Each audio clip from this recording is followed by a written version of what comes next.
spearheading many different efforts throughout the world to improve Jewish pluralism and interfaith understanding. And certainly, what we'll be speaking about today, a particular issue that is close to his heart and his work throughout his life, is the idea of Jewish peoplehood and particularly of Klal Yisrael.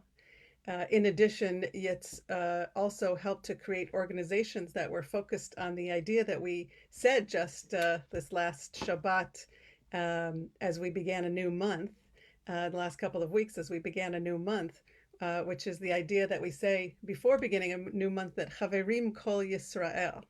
So these are some of the ideas that have really framed Rabbi Greenberg's life and study.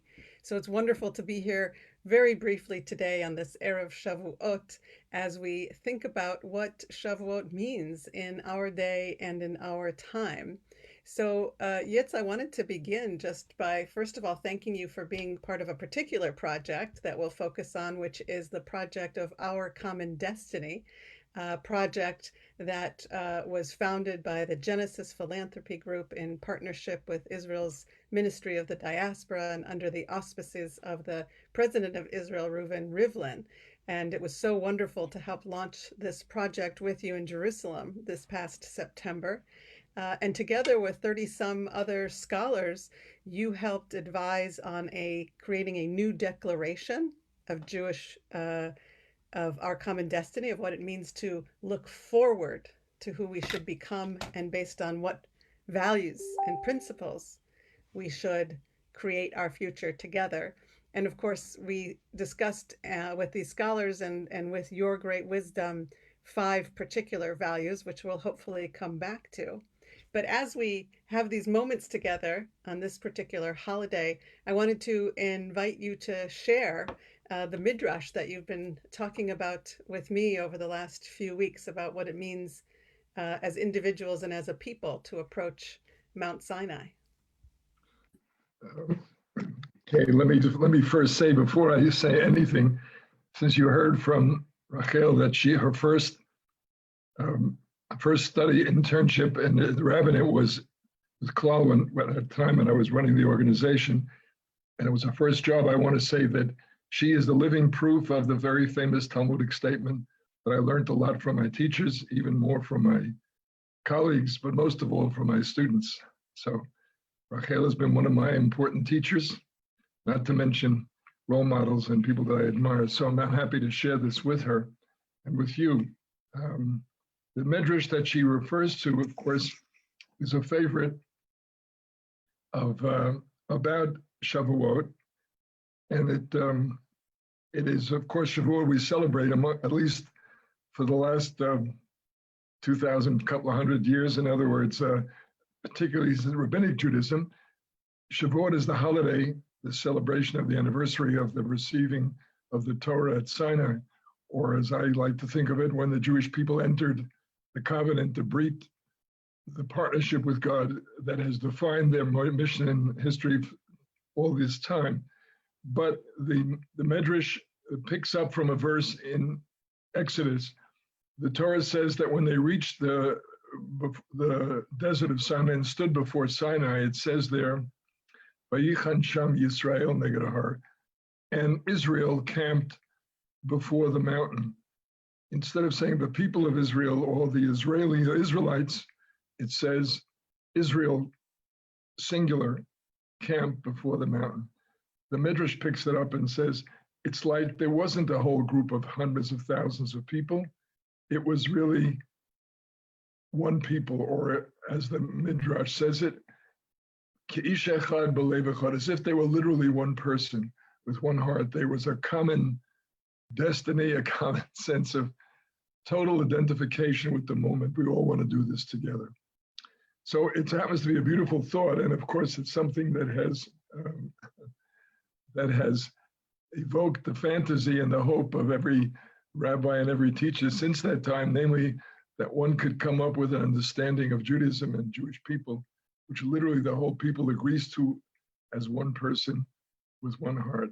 Well, if you think of it that way, then let me immediately argue. First of all, you should know that at Sinai itself. There are other midrashim that say, for example, that every Jew who ever will live, was there. So you might say there was a lot more than one person. Number two, more important, the midrash picks this up. Every person heard it a different way. So that if you say one people with one heart, you have to qualify, what does it mean by one? What does it mean by one? As I said, there's another tradition. There's 600,000 letters in the Torah, one for every soul. That was at Sinai, meaning that each person heard their own version. So afterward, if you say that you one people, you agree to all these principles, the answer would have probably been, we had 600,000 Jews and 600,000 opinions of what the Torah actually said. More important than that is, of course, what's behind it. So if you say one, that is the critical question. Some people speak of one as identity. We all agree, we all share the same commitments, the same values. I'm sorry to say that is not a description of the reality of the Jewish people. The truth is that a majority of the Jews in the world probably do not even celebrate or live up to the expectations of Shavuot. But if you think of one in terms of destiny, in terms of fate, sharing Jewish history, I believe there still is a very strong sense of oneness that can be developed. And so that is, in fact, the challenge of this moment, because the fantasy of being one and the dream of being one is very powerful and very meaningful. The reality depends on a willingness to grow and understand each other and feel one, even though we differ. Rachel, what's your thought about single? So I might ask you, I think that when I first encountered your learning, when many of us first encountered your teachings and your writings about the holidays, about pluralism, I know you're about to publish a new full expression of your theology. Is that true? Hopefully very soon. Hopefully. And I want to come back to your theology, but this idea of being able to appreciate the differences among us, this idea that actually even in our constant disagreement, there can still be oneness, and this idea that to me, it's quite shocking, this idea at Sinai that we're going to be, saying in this holiday that we answered not only Ke'ish Echad, but in the Midrash, but in the Bible, right? It says, Naseh v'nishma. We answered, it may be the only time that the Jewish people had such, right, unanimity. And what I wanted to ask you about is, also the rabbinic texts that tell us, for instance, in Masechet Shabbat about actually the people didn't willingly enter that covenant, right? The mountain was lifted, Hehar Kegigit, right, over their heads, and if they accept this Torah, mutav, and if not, here will be your graves. So it sounds like in rabbinic tradition, we also have the notion that we're not always able to fully say yes, and we're not necessarily, certainly in the contemporary reality, able to even agree about what we're saying yes to. Yeah, well, of course, that's a good point. But see, again, part of it is, I think there's a history here and a development. And the truth is, if you look at the biblical story, yes, they all say Naseh v'nishma, we'll do it, we take it. It's very much against the classic anti-Jewish stereotypes that the Jews bought the whole thing without asking how much it cost or what's involved or what are you going to get in return. So it shows you Jews are really naive, easy to take advantage of. But be that as it may, they did say Naseh v'nishma in the Bible. And in general, in the Bible, there is a kind of a unity or a oneness, let's put it that way. My favorite example, of course, is because whenever you need an opinion, whenever you need a guidance, God sends a direct message through a prophet. In my childhood, there was a Jewish comedian named Sammy Levinson who used to say his father was very domineering. His father would say to him, I don't want to hear from you. He said, when I want your opinion, I'll give it to you. So you might say that's the Bible. When God wants our opinion, he gives it to us. And the truth is, two prophets could never disagree. A prophet has a message from God. God speaks one way without forked tongue.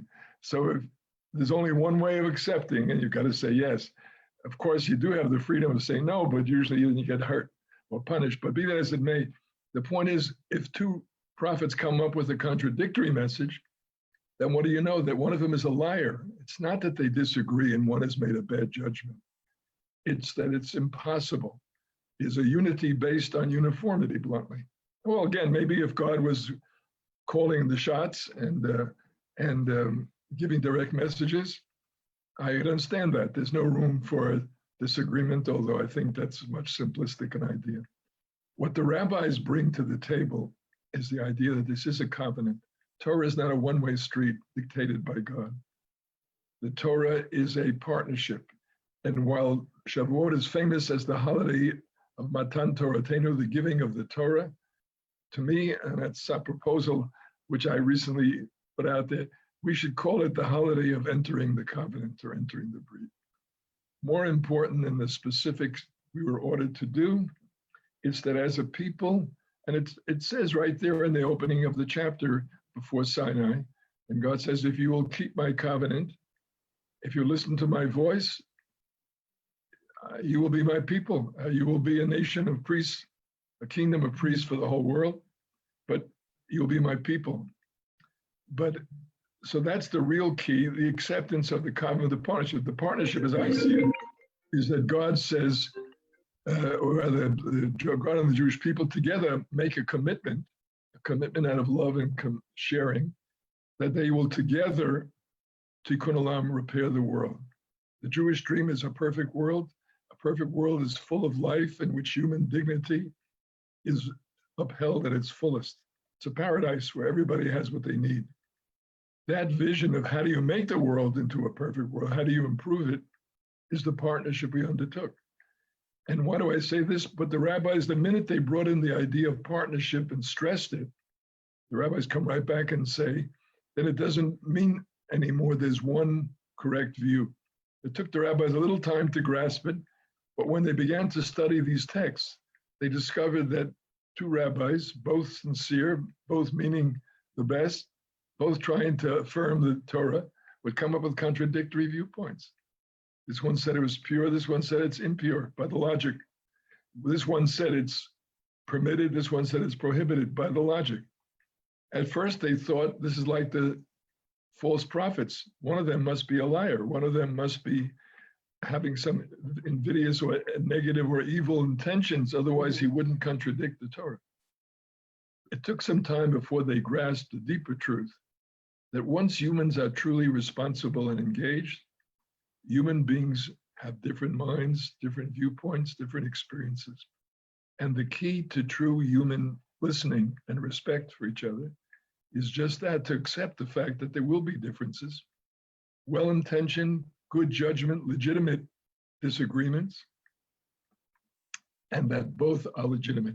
The Talmud says when they finally figured this out, a voice from heaven confirmed and said, both are the words of the living God, even though Shammai and Hillel in their school differed on hundreds and hundreds of cases.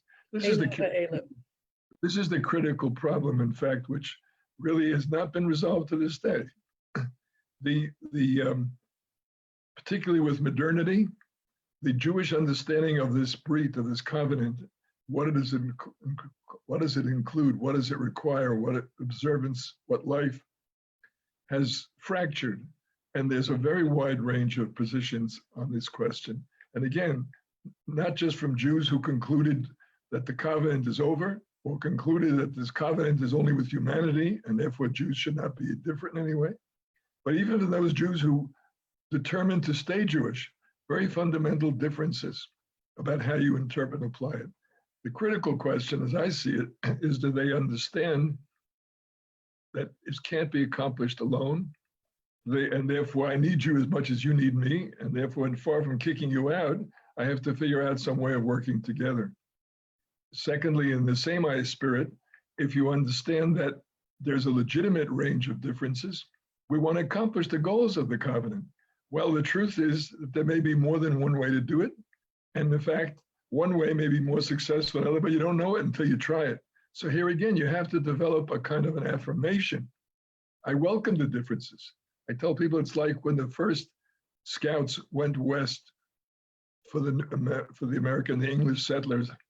They went into a totally unknown land. They went to a totally uncertain set of circumstances. The indigenous tribes were very hostile.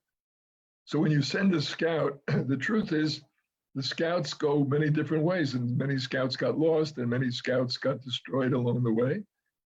But you have to, in effect, the more scouts you have, the more paths you discover, the more ways you get to understand the indigenous people and learn with them and live with them, the better your chances of making it and creating the other side. So that is the, you might say, the unfinished business. Rachel is involved in this project, Our Common Destiny, which in fact has made a major focus on this very question. You might want to say something about it at this moment when Jewish life, I'll add one more comment. In the previous generation, we all knew we were together. Well, frankly, how? Because in the Holocaust, when millions of Jews were killed in Europe, they were killed together. No one stopped. Nazis did not care if you were religious or secular, if you were an atheist or a believer, or if you were observant or an assimilationist. Then after the Holocaust, when the Jewish people decided it has no choice, it must take power and create its own state, reassert its life, again, it wasn't one kind of Jew who did it. And every Jew in the world saw that this state is at risk and in danger. So yes, there was a kind of emotional identification. We're all one on this. Now, so you might say the events of history dictated, inculcated, dramatized, we're one no matter what, one fate together. Now, 70 years after the state of Israel, Holocaust 70 years plus away, the sense of unity is not automatic. People are much more conscious of where we differ and why we disagree. And there's been an argument that the diaspora in Israel drifting apart. So at this moment, it seems to me the answer of one is there is no definitive answer. It all depends what we do next. And what it needs right now is a serious address, namely look around and say, what do we still have in common? Is that strong enough to link us? What do we have in common that we can build on and really make the connection even stronger? I think that is that's the classic question right now. Can we together rebuild and deepen the unity of the Jewish people? So that's the question. That's indeed the question that we've been working on together, Yitz, all these years, and certainly this idea that that there's a covenant of the past, right? A Brit Goral, as Soloveitchik had it, and a Brit Ye'ud, this covenant of destiny that we learn in lots of texts, but I first learned with you. There is this idea that something different is happening since the establishment of the State of Israel. And there is a question, I think, among many Jews today about whether or not we can move forward together in all of our different identities and our different ways of thinking about Judaism. And so what's been so powerful to do with you over the years, and Our Common Destiny is really modeling this as well, is a teaching that I learned from you, from another, and also from another shared teacher of another faith, Krister Stendahl, this idea of holy envy or sacred envy, that we can so recognize the partial truths of other denominations within Judaism, maybe even of other faiths, that we can want to so deeply improve our own. Correct me if I'm wrong, but you once told me that the denomination we're most ashamed of should be our own. Is that? Yes, but that was a little bit of a joke. I know. Meaning a little bit after the Holocaust, when none of us had an answer, none of us explanation. But so it's okay to be a particular denomination, but you have to recognize the limits and the flaws of it. Or let me put it away, I don't want you to misunderstand it. The one you're most ashamed of is the one that I identify with, correct? Because I feel the one that I'm most involved in, if it has problems, I'm embarrassed by it and I want to correct it. That having been said, what I mean was I'm proud to be ashamed of my denomination, meaning shame is not a form of disrespect. It's a form of demand that I want it to be better and I want to work on it. And I'm not going to take for granted that it has the whole truth or is whole. So Right. that's what we're talking about. I hope that our listeners understand that. And that is how I've understood it from you all these years. And really the one I take most responsibility for is the one I also want to do the most cheshbon nefesh about, because I'm so deeply in it. It's my own heart and soul, but I also have deep appreciation for the ways in which others see and live, have a relationship with God. And in the case of our Jewish people, see and live their relationship and their stance in the covenant, right? Which you have famously taught us in a post-Shoah world is a voluntary covenant, which I want to come back to, because I think that part of what needs to happen this Shavuot, literally as we speak, and we say half jokingly, right? I'll see you at Sinai. We all met at Sinai, and right now we're preparing as we speak to see each other again. And so the question is, what is the covenant that we can share? What is, with all our disagreements, are there values and ideas that we can share? And so this is where I do want to share something of our common destiny, because I think it is crucial that we offer everyone an opportunity, as you'll see here on your screen, not just to consider these questions of Shavuot about whether or not we're there together, what will we hear, do we still have a united heart, and do we have values that can still guide us?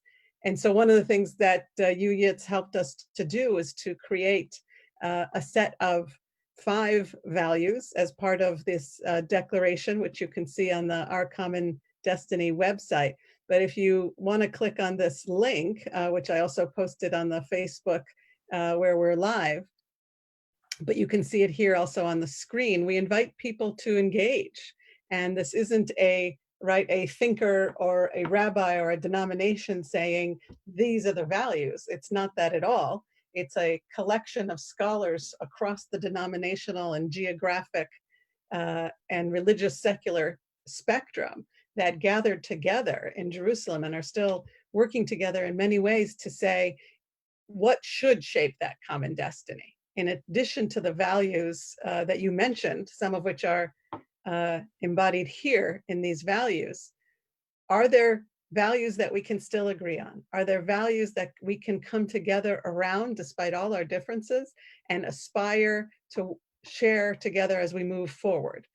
Because really the question is not, I think this Shavuot, how I'm seeing it is, it's less, if I can dare say, it's less what we see and hear and experience at Sinai, but the future is determined by how we live the day after. And we know that the Israelites had a complicated journey on the way after Sinai, and of course into the land of Israel, seeking to make, as you taught me so often, an ideal society in an ideal land, to be an ideal people, that's the goal of Judaism. So here are the 5 values that these scholars came up with. And Yitz, I'd love to hear your reflections on these values as we invite people to go to this survey and imagine what their top 3 would be, and offer on our website, if you'd like to take the challenge to offer more of anybody who's here with us watching this at any point, to share your voice and be part of this journey forward from Sinai. The world group that Our Common Destiny convened together came up with 5. Again, one could argue, but I think they, in my mind, they compass the strongest continuing shared values in the tradition and in the Jewish people internationally. Let me read them off, and you guys tell me yourselves what you think about them. Starting with ensuring the safety and security of Israel and of Jewish people everywhere. And here again, we have to be candid about it, particularly on the left, or maybe the radical left. There is much more criticism of Israel than in my generation. So again, but I would argue that even if the people disagree harshly with Israeli policy on the Palestinians or whatever, I would argue that still the vast bulk of the Jewish people share this continuing belief that the well-being and security must be preserved. So if I criticize lovingly. I want to improve it. But either way, I will make every effort to not undermine and endanger its security. And of course, Jews worldwide, it turns out we jumped the gun and thought after the Holocaust anti-Semitism is a shame and is dead. Well, it's shown a very powerful capacity to come back. So here again, I think whatever the criticism of Jews, whatever the splits between us religiously, secularly, and so on, I would say most Jews who still care about being Jews say this is a fundamental, that I want the security and the safety of Jews worldwide, and I want to stop anti-Semitism, and I want to protect the dignity and the right to live. Volume 2, taking responsibility for that. Here again, particularly as Jews have become more universalist, there are many Jews who start to say, well, I feel responsible for all human beings, and we should. That's one of the fundamental Torah ideas, that every human being is an image of God, meaning they're infinitely valuable, they're unique, and they have equal dignity with me, and I must look out for them. But again, there's one still recognize, I love the whole world, I'm responsible for every individual, but nevertheless, because I'm human, I feel a special responsibility for my family, for my wife, for my children, for my parents, my cousins. This is, if you don't have that in my judgment, you're a danger, you're a threat. It's like Mao Zedong, who was so convinced he wanted to make the Chinese people equal, that he said he has to smash the family, because the family is selfish and is bourgeois, and they look out for each other, and he wants universal equality. But of course, it turned out to be universal inhumanity and killing and oppression and concentration camps. So again, I believe the bulk of the Jewish people understands that our commitment to humanity is unquestioned and should be completely unlimited. And on the other hand, we do feel a responsibility for my family to be especially careful and take care of them. Similarly, strengthening Jewish identity, unless you want the Jewish people to disappear, which there are some Jews now who do, then it's an oxymoron that you'll have to strengthen Jewish identity. Particularly, thank God, we are now living in a world where in most nations where the Jews live, they're free countries.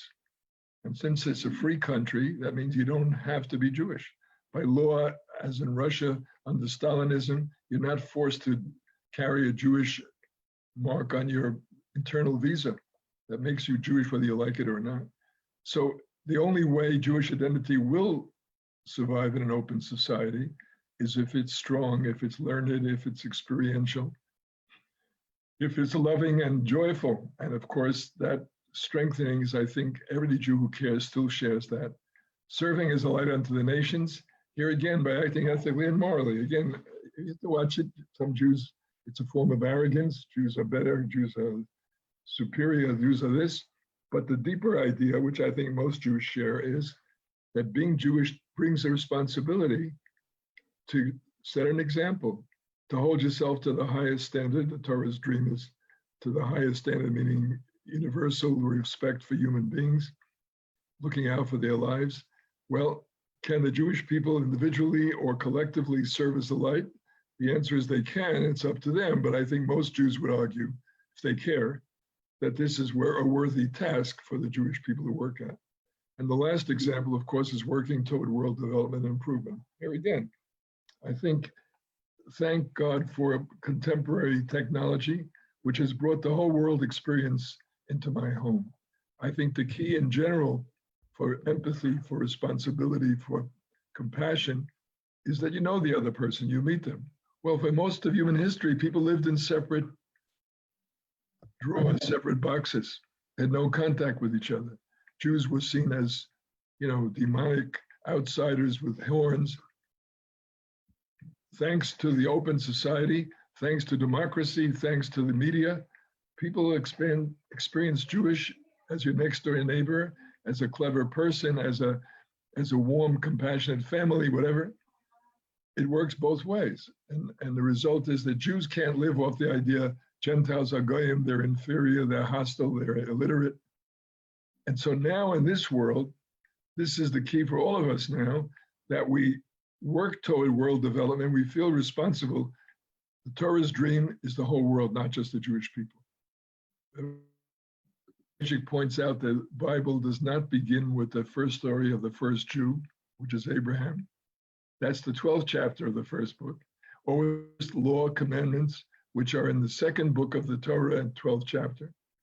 It starts with the creation of the world, because behind the Jewish religion and Jewish is the idea that the whole world, not just the Jewish people, all of humanity, not just the Jews, will be turned into a paradise full sickness, overcoming all the enemies of life. That's, well, the obvious answer is we cannot live up to that dream. We cannot achieve it unless we set our heart to it. And I think most Jews really accept that this is part of being a good Jew, is to be responsible for your neighbor and for the rest of the world. Having said that, obviously Jews cannot accomplish this anymore. This is my argument at all religions. Christianity also dreams of a complete, perfect world. Well, all the Christians, there are 2 billion of them, are not going to be able to do it alone. 1 billion Muslims can't do it alone. In short, we need each other. And to me, that's part of the key to this question too. No version, no flavor of Jewishness can do it alone. And we really need each other, both to correct our mistakes, to show us other possibilities in our own selves, and to together to tackle the full spectrum of challenges. So this is exactly what we're all engaged in, I believe. So I think this is a good example, a good proposal, a good starting proposal anyway, meaning it can be taken seriously by a wide range of Jews. The rest is in our hands. Absolutely. Thank you so much, Yitz. And I am so honored to be here with you and to begin to celebrate a little bit, to taste a little bit of Shavuot with you in Jerusalem. And it's actually your reference to creation and the idea of the human being, both in, right, Adam 1 and Adam 2, both in community and alone as individuals. And it really strikes me. And I have to ask you to say something about this. And even as you're rushing in Jerusalem toward the Chag, what does it mean now, this Shavuot, to be so many people who are seeing this or watching this? So we're not in our, in our community and often our multi-denominational contexts this Shavuot, but we're really alone, right? Single faces, looking at single faces on a screen, and sometimes, not on a screen, through this, Chag and Shabbat. What does it mean to enter into the covenant and do it alone this year? Well, let me start by saying that we have an enemy. In fact, the enemy, I feel I'm over 80, and the enemy's got a target painted on my back. Coronavirus, of course, has really shut down so much of our society, our community, our synagogues, our churches, and so on. By the way, to me, this is a classic proof of the Jewish tradition is correct. The Jewish tradition says that all of existence is a struggle between life and death, very seriously, and that every act you do should be on the side of life. That's really the heart of being an observant Jew. Every act of your life, what you eat, what you say, what you create, what you do, each one of these should be on the side of life. That's our claim. So now we understand now much more seriously. Yes, because there are really powerful forces for evil, for death in this world. In this case, it's a natural force. Of course, sometimes in history and society, it's evil, it's totalitarians, it's Nazis, it's people that are out to destroy. But you start with that to take them seriously. So I say we have to take them seriously, and that's one reason why we're separate right now and in our homes, because we can't gather together without the risk of spreading this terrible disease. Having said that, I want to say the other classic Jewish teaching is you're never alone. First of all, literally, the Torah says that that's one of the great Jewish contributions to humanity. God is unseen. God is, you can't measure, can't touch, but literally you're never alone. Even when you walk in the valley of the shadow of death, you're not alone. When you're sad or when you are joyful, you're not alone. And that's something that I think Jews should try to grasp and internalize, that even when you're hostilely surrounded, even when you're threatened by all kinds of evil, you're not alone. More important, and to your question, Rachel, is we have to look at ourselves and say, I may be physically isolated, but I'm not. I'm part of a community. And that community is not bound by the isolation or by the lockdown. That community, and that's one of the great Jewish teaching, the covenant is the community of the people of Israel. The Jewish religion claims that this community is transgenerational. Those who lived before us, who brought it this far, those who will be born after us, who will carry it on, we're part of one community. You have to stop and imagine it. You have to think of it, but that's the great human capacity. We have a consciousness, we have a mind. We can grasp the fact, my life did not start when I was born. It will not end when I die. But I'm part of a chain. And that chain has been a chain of life, working for a better world, working for a human society in which people are treated humanely and humanly, in which family and love and connection are respected and upheld and strengthened, in which we look out for each other. So in that sense, even if I'm physically isolated, and if I'm looking at a screen, I have to remind myself that in the virtual reality, not the virtual reality of the Zoom, but the virtual reality of this spiritual dimension of life, it's real, even if it's not measurable. The community of the world, the community of the Jewish people, the community of past, present, and future is together. I have to draw upon them. I have to learn from their lessons. That's one of the great teachings of the Jewish education, that we have all these role models went before us. But again, I'm not finished. I have my contribution to make. The world is not finished. Every generation has something to contribute till we get there. So that I would say that would be my final words, so to speak, about entering the covenant again on Shavuot. When I'm entering the covenant is an open covenant. Moshe at the end of the Deuteronomy says, I make not just with those who are here today, but all those who will enter the covenant, who will come and join this covenant as we go along. That is part of the miraculous Jewish claim that we all can join this covenant. It's not finished. We can join it and complete the work. And hopefully that's what you mentally say to yourself as you look at the screen or you look into Shavuot and say, it's just beginning. I will make my contribution, and I will, again, it's part of being Jewish, look out for the next generation that will carry it on.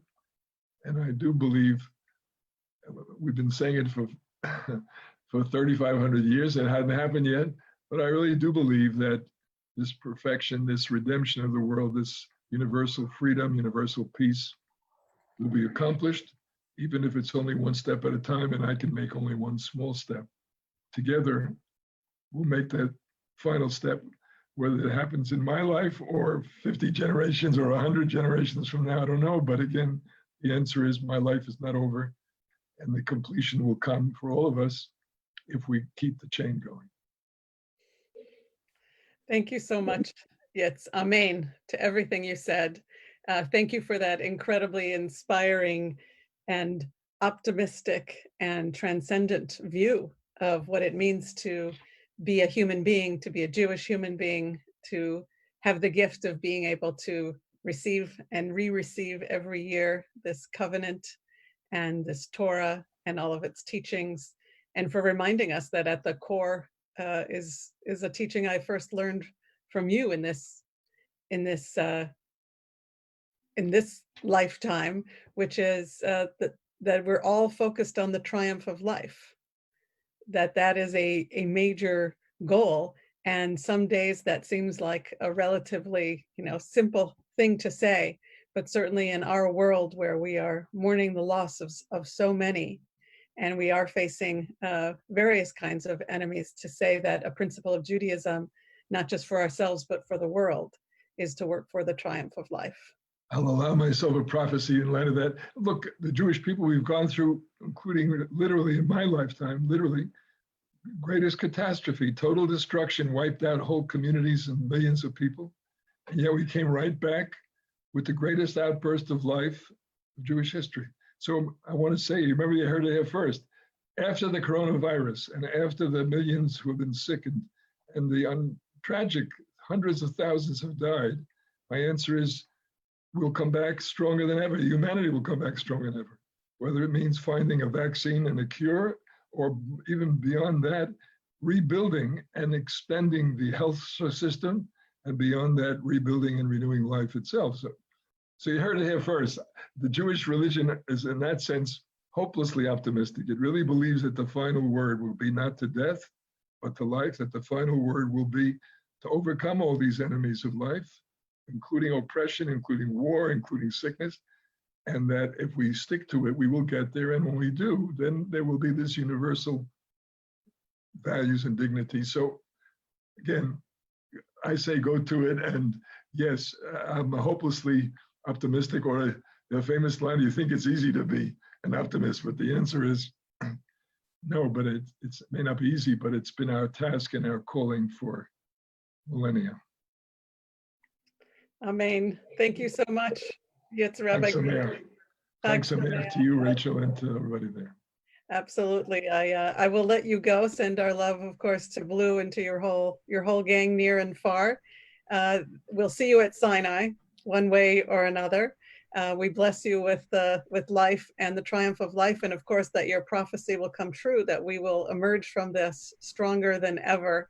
I invite folks to be part of that future by joining us as part of one of the many projects that Yitz and I have had the pleasure of working on together, which is Our Common Destiny. And you'll see here the survey, which we invite everyone here to take as we speak. You can go to the link, and it's posted on your Facebook as well, to really ensure through these values that we emerge stronger than ever, and that as we journey toward and from Sinai together, that we'll be able to do this with a sense of a shared common destiny.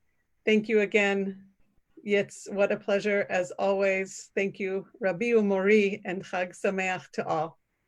Be well from Jerusalem to all. Chag Sameach. Thank you both. This was fantastic.